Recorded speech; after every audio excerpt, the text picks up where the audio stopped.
Bonjour à tout le monde. Nous espérons que vous vous portez très bien et partout où vous nous suivez à ce net moment. Nous allons devoir vous parler du concentrateur d'oxygène. C'est un dispositif biomédical qui est devant nous. Le concentrateur d'oxygène, c'est un dispositif biomédical qui nous aide à extraire l'oxygène dans l'air ambiant et ça nous aide aussi à faire une oxygénothérapie. Alors, bref, nous allons commencer par vous parler un peu de la composition de l'air ambiant.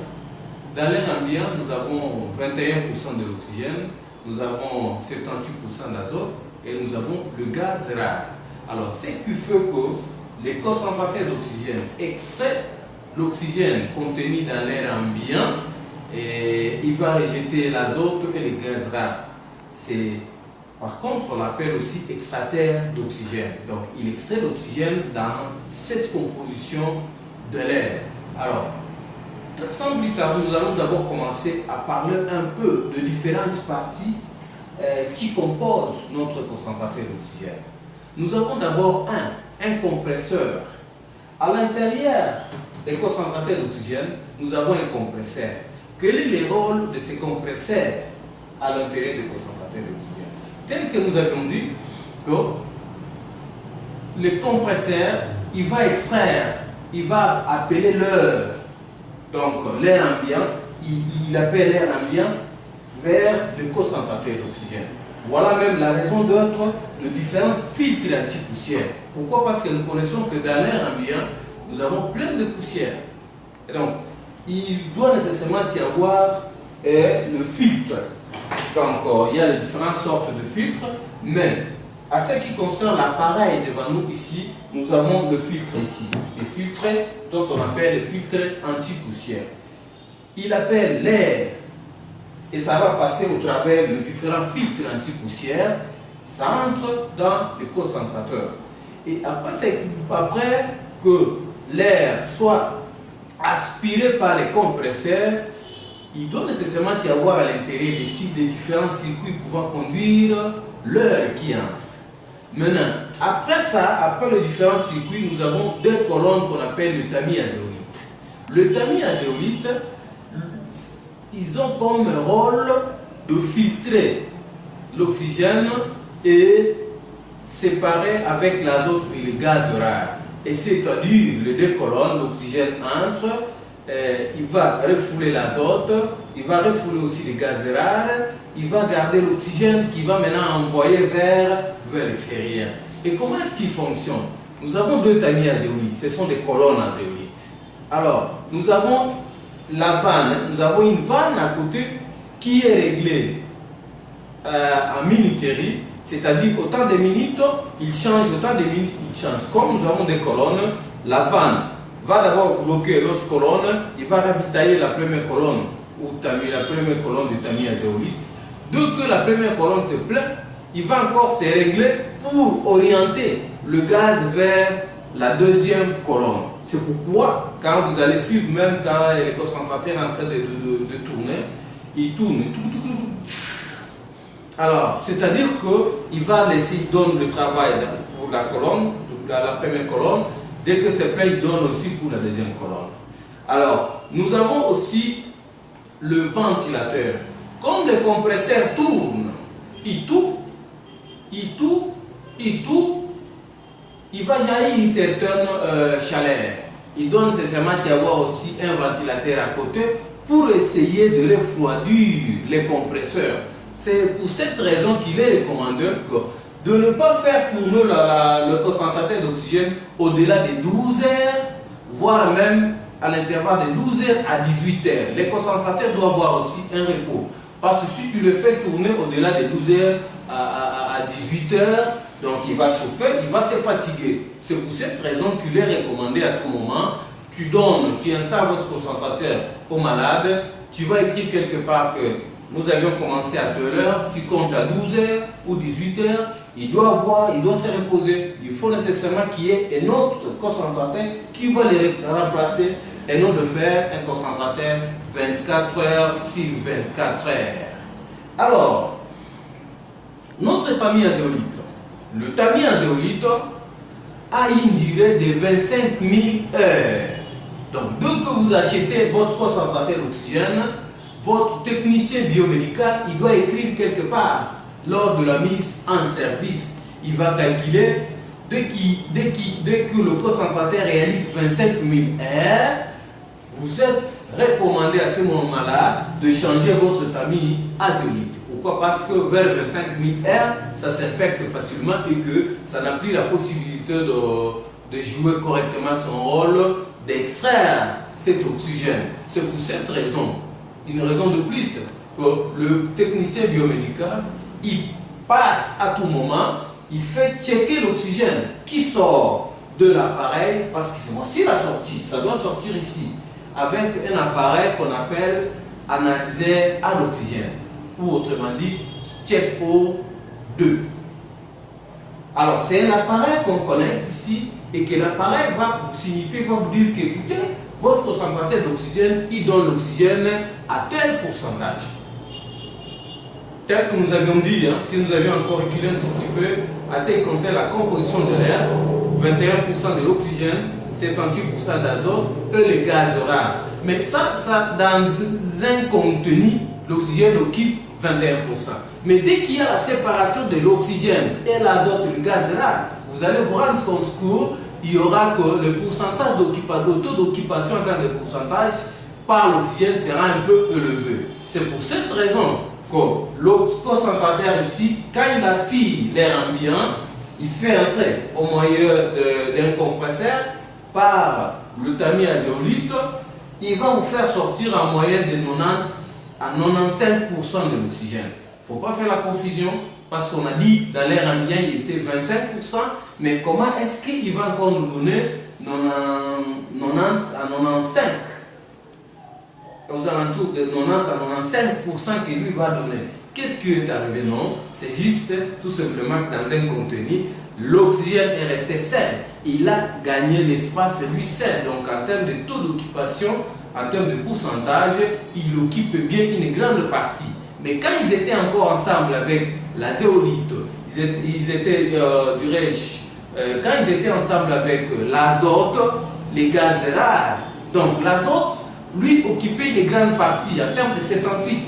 Le gaz rare, 78%. Le gaz rare, 1%. Et lui, 21%. Et cela après l'arrondissement. C'est celle que quand il reste le patron seul dans un endroit, il occupe bien une très grande partie. Alors, à ce qui concerne le tamis azéolite, nous devons changer à 25 000 heures. C'est pour cette raison que nous pouvons encore rappeler les gestionnaires.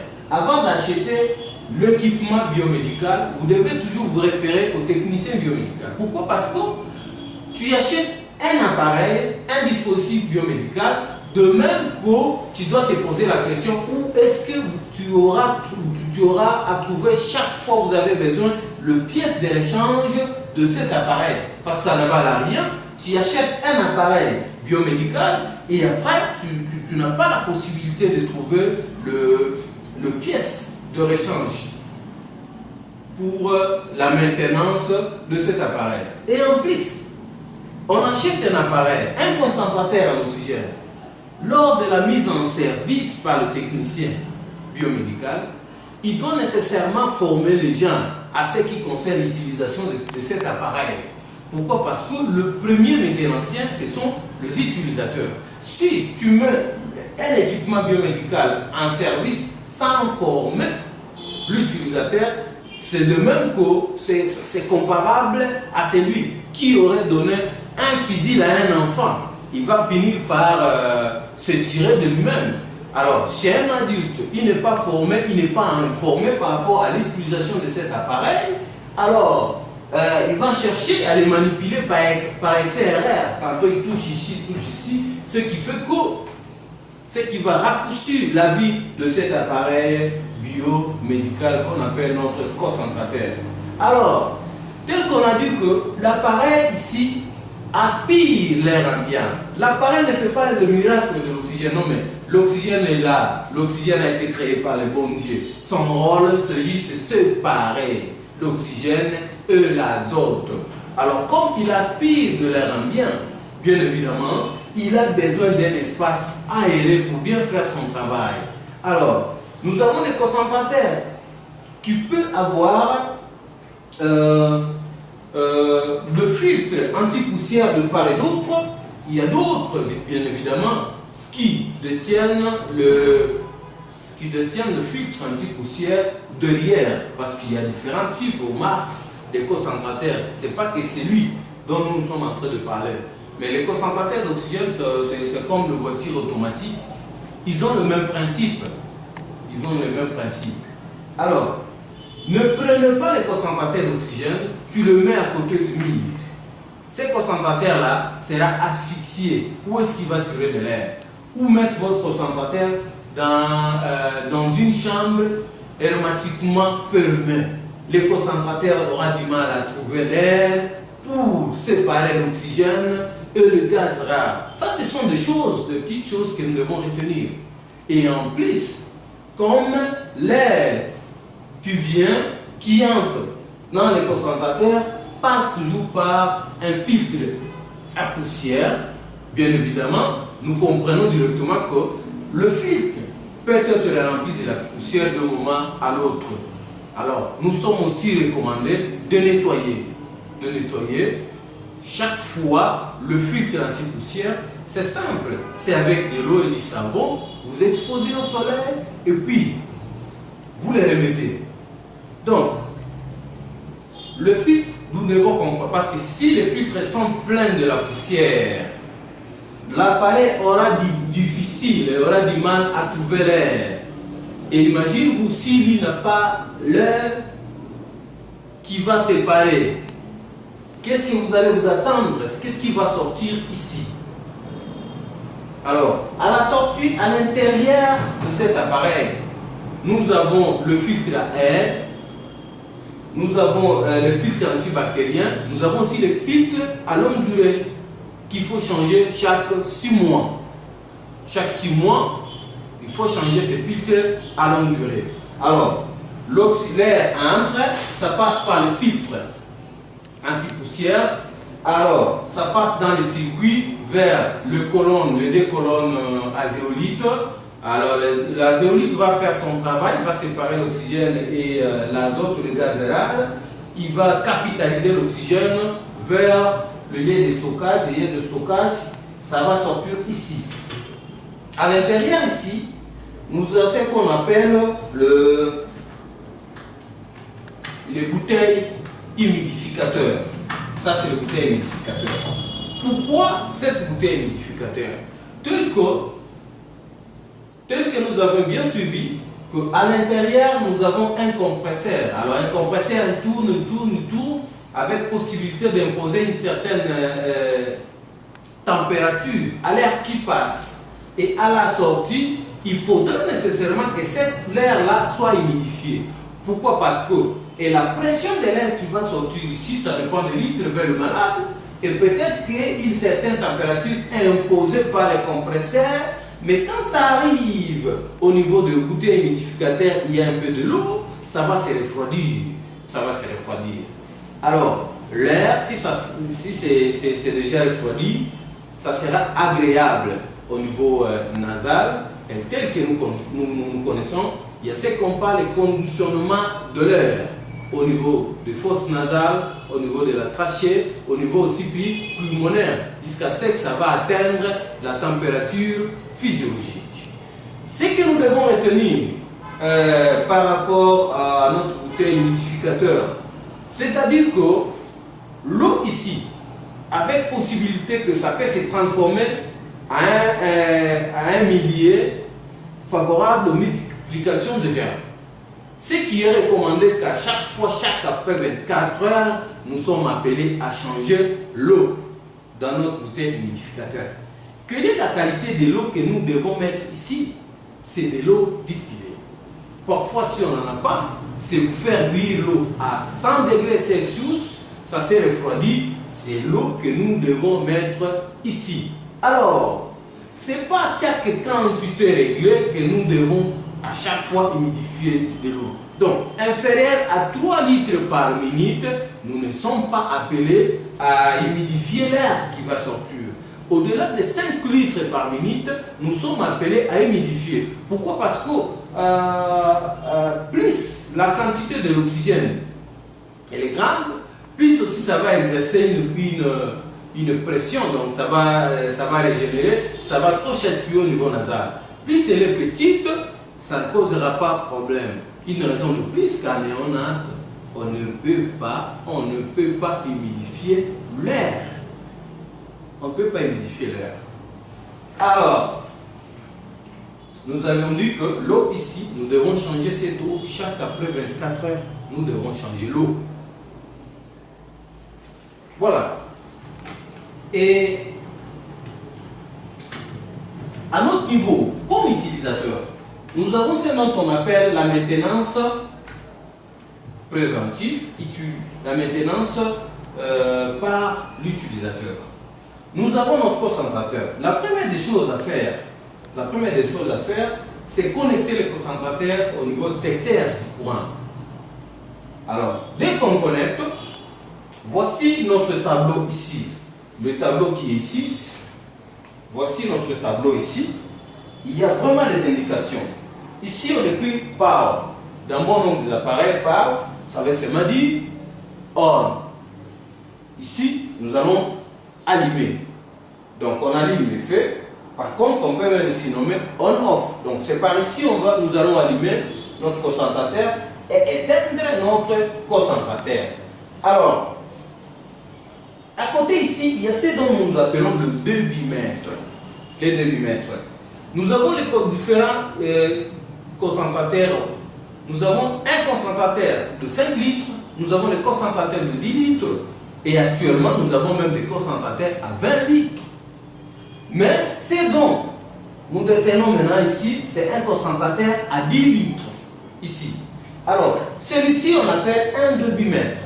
Si vous regardez ici, on écrit bien litres par minute OD. Litres par minute OD. C'est-à-dire que c'est ici vous allez calculer la quantité ou l'oxygène en termes de litres que vous allez donner au malade.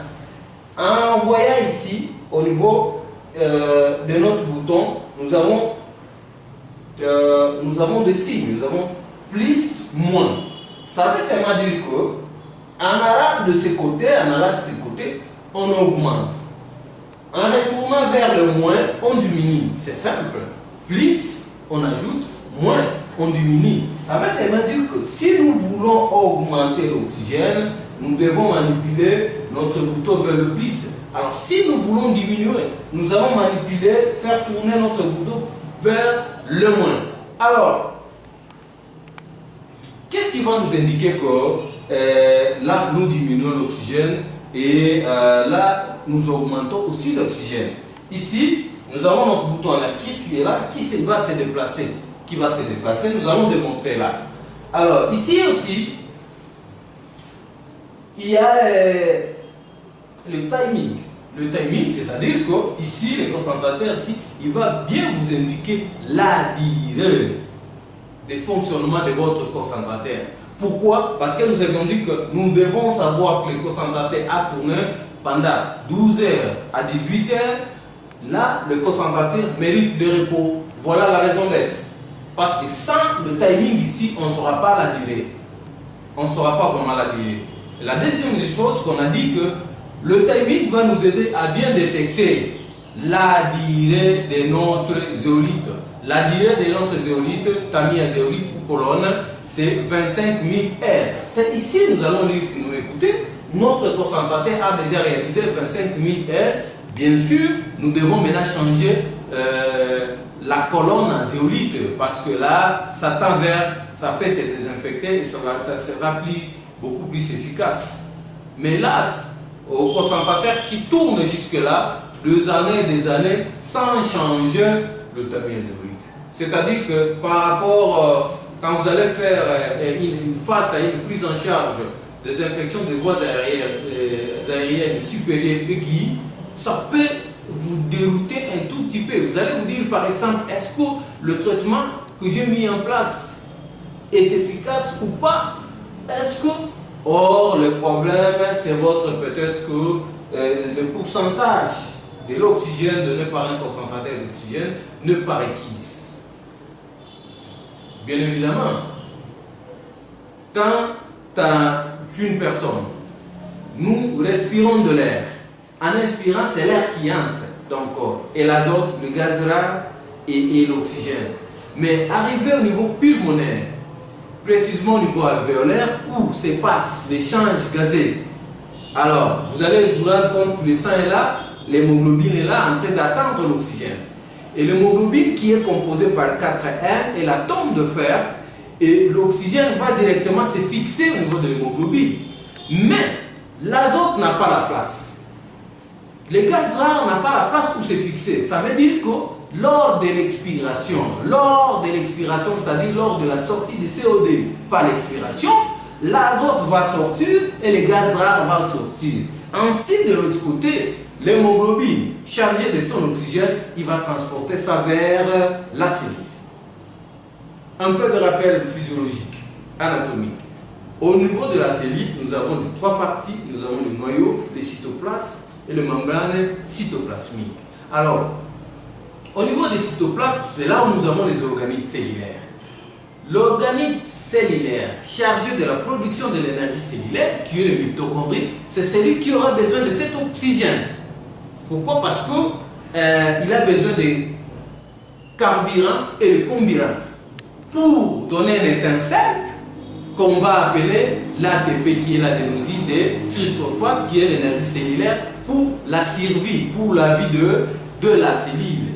Mais après cette réaction chimique, il y aura, on aura le CO2 et nous avons l'H2O. Nous aurons ici l'H2O. Alors, ne sommes pas là, nous voulons seulement rappeler que c'est là les cellules qui respirent. L'oxygène, bien évidemment, l'oxygène est quelque chose de très important dont on a besoin. Sans l'oxygène, il n'y a pas la vie. Ce qui fait que si nous avons un concentrateur d'oxygène, un concentrateur qui nous donne l'oxygène à moitié, un concentrateur qui va aussi nous donner un peu de la vie parce qu'il nous donne la vie. Parce que sans l'oxygène, il n'y a pas la vie. Sans l'oxygène, il n'y a pas l'ATP. Parce que si la cellule n'a pas l'oxygène, la cellule va commencer à faire la respiration en anaérobie, d'où il y aura la position de tous ces acides que nous connaissons. Et nous allons tendre vers l'acidose. Là, on ne s'enfonce pas vers la vie. Mais là, nous allons vers une situation de très critique. Mais si nous avons un concentrateur qui nous donne l'oxygène, c'est quelque chose que nous devons bien garder et bien surveiller. Voilà la raison d'être. Voilà la raison d'être, ce qui fait qu'aujourd'hui et maintenant, nous voulons donner quelques détails pour pouvoir nous aider à bien garder notre concentrateur ou extracteur en oxygène. Et donc, tu peux avoir multiples sortes de concentrateurs, mais ils nous donnent le même résultat, les fonctionnements sont les mêmes. Les fonctionnements aussi sont les mêmes. Alors, nous allons maintenant allumer. On a dit, on a expliqué le tableau. Ici, nous avons les différents signaux ou lampes ici. Celui-ci, on écrit LO2. Si celui-ci s'allume, ça veut seulement dire l'eau oxygène. Donc l'oxygène est basse. Ceci peut arriver où? Si nous manipulons ici jusqu'à 0, les moins jusqu'à 0, on a complètement fermé la sortie de l'oxygène et que si nous allumons ici, il faut allumer, il va s'alarmer, il va dire l'eau oxygène. Alors on ne va pas chercher qu'il y a panne, qu'il y a quoi, non mais nous allons chercher ici. Alors on commence. On commence. Alors, le bouton vert ici, ça s'allume. On allume. Alors, premier exercice, il s'allume en rouge. Comme il s'allume en rouge directement, ça veut dire l'oxygène. Et en réalité, si on regarde vers notre demi-mètre, il n'y a pas de l'oxygène qui sort. On a fermé. Mais si nous manipulons, nous le faisons tourner vers le plus. Vous allez voir un peu qu'il ne va pas s'alarmer. Alors, voilà.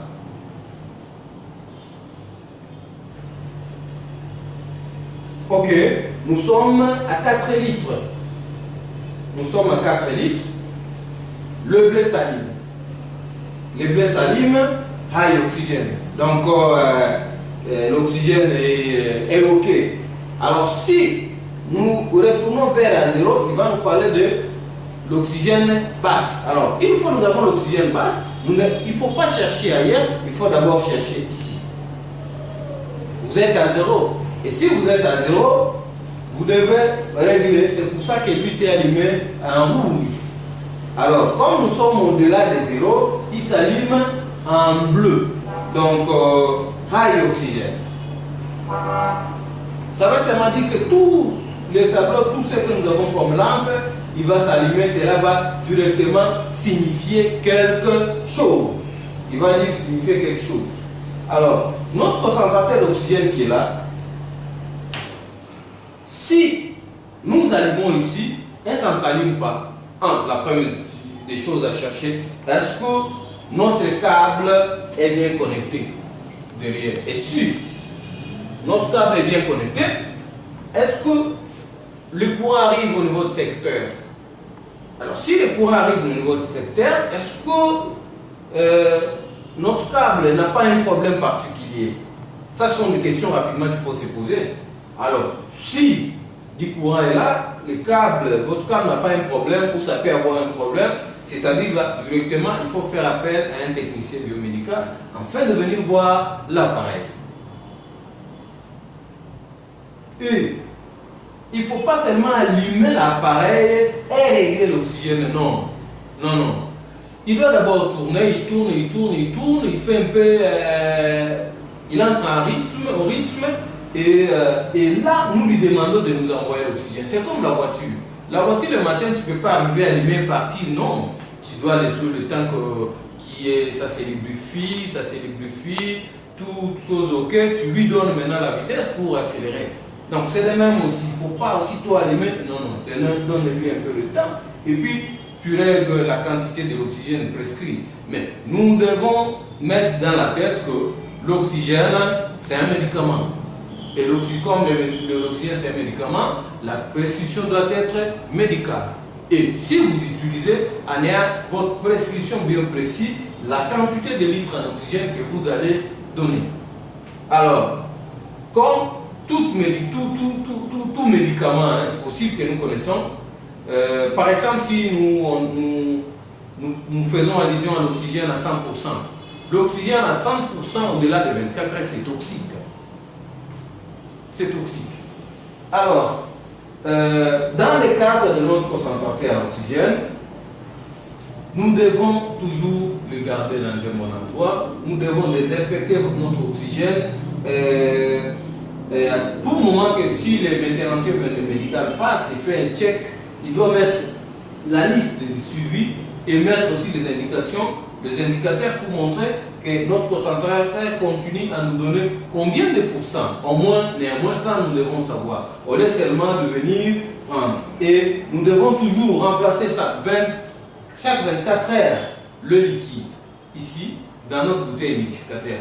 Pourquoi? Parce que pour que ça ne constitue pas à un millier de culture microbienne. Donc là, ça ne sera pas, si on ne change pas, ça ne sera pas un traitement dont on est en train de faire au malade. Par contre, on va lui donner une autre maladie bactérienne, tout simplement parce que nous, on n'a pas changé ça. Nous avions dit que l'appareil doit se reposer. Chaque 12 à 18 heures, l'appareil doit avoir un repos. Alors, nous devons aussi vérifier 24 000 heures, notre tamiya zéolite tourne.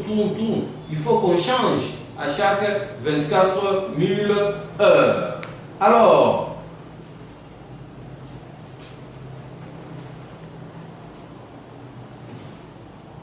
je pense que ça c'est peut-être un peu le nécessaire.